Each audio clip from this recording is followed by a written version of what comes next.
Today we have a blast from the past for you. We're gonna take you back all the way to 1985, where this Escort van was born. It has a petrol engine. It's got 36,000 miles on the clock, which has been turned over once. So it's 135. It looks stunning. It's just an amazing example of these vans. We're gonna do timing belt and we're gonna do rear shoes on it. Just a simple downdraft carburetor. Oh, it's so light. It's so light. I want to look around. Purely just curiosity, because it's been a minute since I've seen one of these. Actually, I worked on the one newer version, which had the same engine. That was something like 10 years ago. Okay, let's check coolant level. Coolant level is satisfactory. Just for the fun of it, let's check oil level. I can see a little bit of seepage over there, but rubber seal is a little bit hard. It's not going to seal perfectly fine. Also, it might be spillage. Nah, it wobbles a little. It's just crankcase gas seeping out. Nothing major. Oil level is right on the maximum. Amazing stuff. Apparently the owner had this from new, and he drove all the way from London. So she drove here. It's perfect. Yeah, I was expecting to find something. So we have an outer track rod end play here. And the wheel bearing. So outer track rod end and wheel bearing on this side should go on the list. Because let's keep her running. Yeah, she's sweating power. It's a bit leaky here, there, basically everywhere. But for something this old, I can't really fault it for that. There is a serious leak which should be addressed. But then again, I don't know if the parts are available. It needs an offside diff seal. That is pretty much the biggest leak that we can see. A gearbox mount on the front is actually broken. Look through the gap there. You can see that that side of the rubber is cracked but continuous. And that side just let go fully. So if I do this, see how much I can move it. It should move, don't get me wrong. It needs to move a little bit because otherwise something else will give. But that is maybe a bit too much. The exhaust is this. I actually heard his story. He was on a field, his exhaust just went and he had to do something. This is actually quite a professional budge, I might add. It's better than just welding a patch on it. Even the spare wheel is mint. It's so amazing. Load sensing valve. I see a little tweak here. Okay, I'll put it back where it was. Yeah, if you know, you know. This suspension setup is exactly the same like I had on my Polo Mark II. It's fucking brilliant for slalom. It's all nice and simple and I can appreciate it, you know. It's just not for me. Well, that's why not you doing it. I'm just removing this cover so I can get to the belt. Oh yeah, it doesn't have a tensioner for the belt. Good old days. Okay, I've got a little belt cover. Literally, it's just one single V-belt. I need to attend the alternator, so let's get to it. Just a little bit of that. I do believe I need to take out either the starter or this plate to jam the flywheel so that I can take out the pulley bolt. By the way, I'm curious if Autodata has something on it. Ha! Well, boys, we're gonna have to wing this one.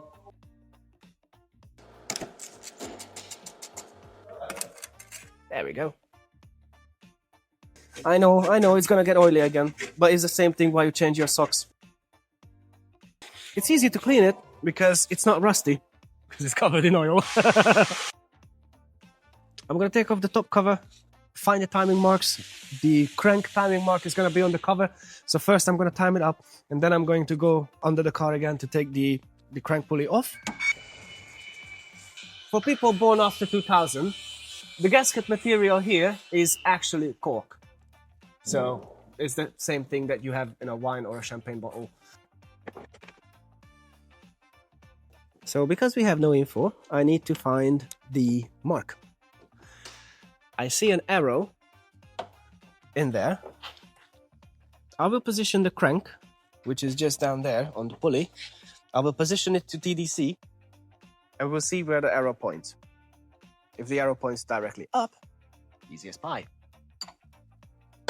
The arrow, as I assumed, is pointing directly at 12 o'clock. Just for my personal peace of mind, I will leave a tiny Tipex mark. That to that. That's it. No more. So now we have the engine timed up. I'm gonna go under the car, jam the flywheel, undo the crank bolt, and then remove the last piece of the timing cover. Before we put the car up in the air, I'm gonna slacken the last and third bolt for the alternator. Can anyone guess why? That is the same reason like any VW or anything. The bracket, which has the elongated hole, is at an angle. So when you slacken the bolt, it can only move so much. So you need to slacken the bracket as well. Jamming the flywheel. Where to do it best? I am using one of my screwdrivers to jam the flywheel, because I can't imagine that center bolt for the pulley would be massively tight. Just a quick assessment. It's horrible, it's shit, it's... no, just enough room to get the bolt out, only just enough. But you know, that's the funny thing. So in the new cars, there is no just enough. It's just not enough, full stop. You have to undo the engine mount, tilt the engine. In certain extreme cases, you have to get the engine out because a single bolt cannot be removed. Now I think we're gonna have a little bit of a fight. Give it a little gentle persuasion. Ha! Just enough room again. And everything is on a keyway. Every single sprocket is on a keyway. So should you need to remove a sprocket, don't worry, your timing won't move.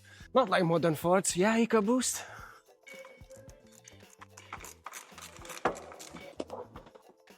The way they positioned the water pump, the tensioner, and the cam sprocket, they're in a line. One of my first teachers told me, on these old engines, if you grab the pulled side of the timing belt, with medium force, you can turn it close to 90 degrees. You can't turn it 90 degrees, but you can go close to it with medium force.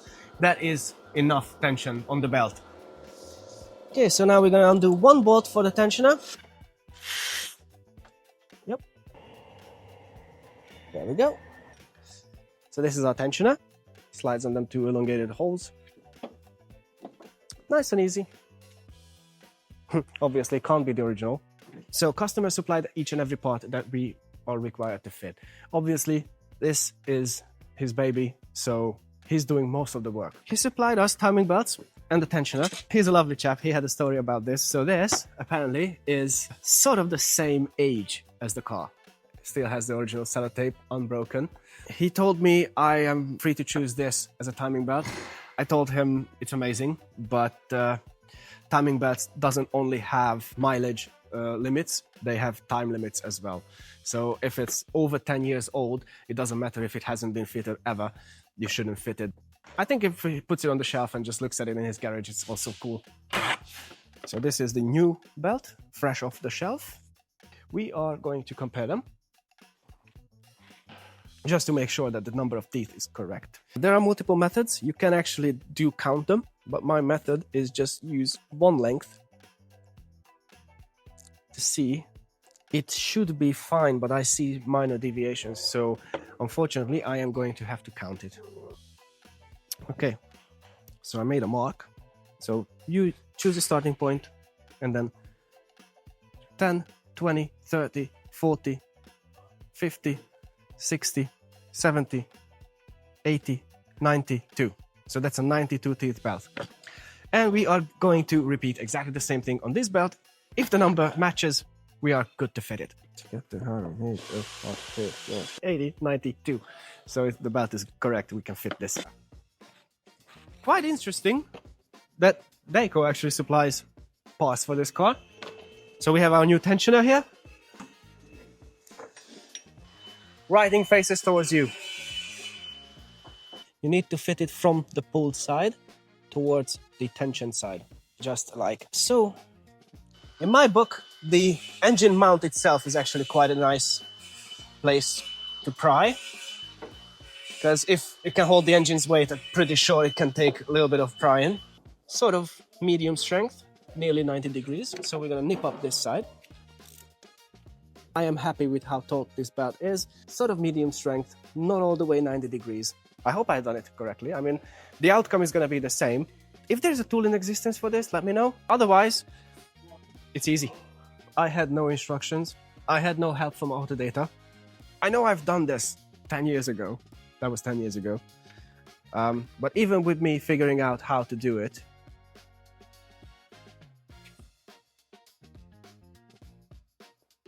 "8 degrees before top dead center and 0 degrees before top dead center."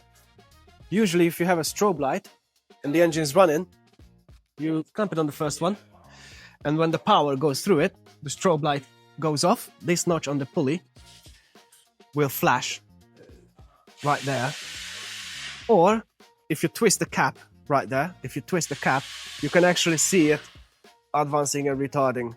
So you can pick and choose where you want it best. Just clean the cover bolts because they were a little bit rusty on the head.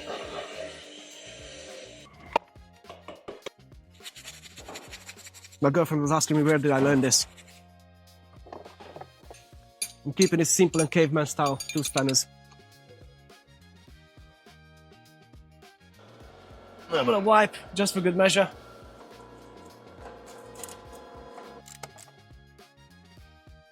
We're gonna put the timing cover back on, put the bonnet release cable back to its original position. Then we're gonna turn the engine over. From this point, it's not too difficult to go back if I've done anything wrong. Right on the money. Let's do up the bottom bolts for the alternator. Belt cover.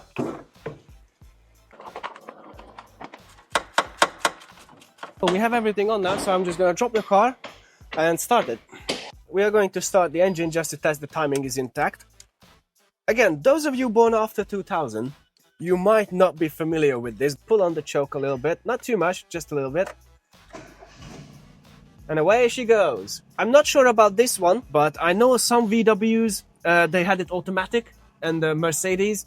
So you pulled it out, you started the engine, and whilst you were driving, vacuum pulled it back as it was necessary. Let's just see how it picks up the revs. Yeah, sounds all right to me. And now we're off to do the drums, the shoes, in the drums. Oh yeah, also I noticed that this chap is using the same seat cover that I use on the vehicles that I work on. This is not mine, this is his. See? It's the same thing. It's actually quite sturdy and thick. It's really easy to fit because I just literally just drop it on the seat and away I go.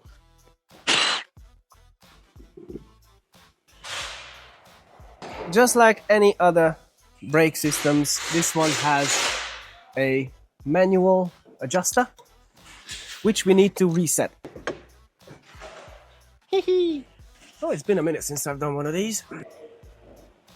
So that's the spring, the dish, and the pin holding the shoe in place. Okay, how I usually do it is grab a screwdriver and like this, and the same thing here, just like so. Yep, and it's out. So as you can see, handbrake on this was optional. Like most of the time it chose not to work. This is the adjuster. This is an elongated hole. When I fit the shoe in, it's gonna go like this. And then we need to put it all the way here to be able to fit the drum. And then when we press the brake, because it's going to open it from the top, so it's going to pull it and it will come out. It's semi-automatic, so I'm going to lube this up a little bit. And we have the last spring here. So this is going to be our starting point with the new shoes. Just a touch of WD-40 and it moves so much easier. Right. So that goes in there, like so. Yep. There we are. As I said, starting position is this. You see, the spring is already working. And I need this to stay here, so I would be able to put this in. Just one of these. Just pull it back. And it goes and then just pull it out. Okay, right, now we're gonna fit the lower spring, which goes this way. Make sure you're not hurting the boot. Right, we got the springs on. Okay, make sure that the dish is 90 degrees to the slot. These are the essential things in the trade which will teach you patience. So it is done. There is one finishing touch that we need to do. It's a bit of emery cloth, 120, nothing crazy. And we're just gonna break off the edges a little bit. You need to do this on the modern brake pads, just the same as this. If you're not doing it, it will squeak. We're gonna leave the automatic adjuster in its innermost position, because once we have the drum off, we're gonna push the brake real hard and we're gonna hear a click in the drum. Once the click happened, it should set itself to a nice and comfortable position. Okay, so if you have this problem, so that the diameter of the shoes is exactly the same or bigger than the diameter of the drum, you need to adjust it inwards more. There we go. You see, there are some tight spots on it.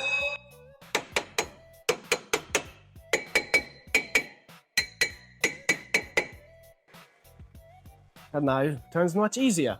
Now I'm gonna press on the brakes and also the handbrake, everything at the same time, and we're gonna see how it does. Beautiful. So this side is done. I'm gonna put the wheel back on here, and we're gonna do exactly the same thing on the other side.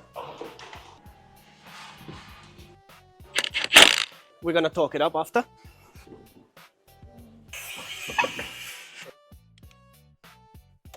Yep.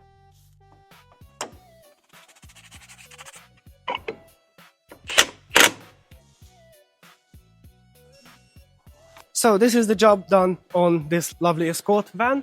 So all that's left is to go for a road test, make sure everything's fine, and apparently customer will be back for all the work that I just noted.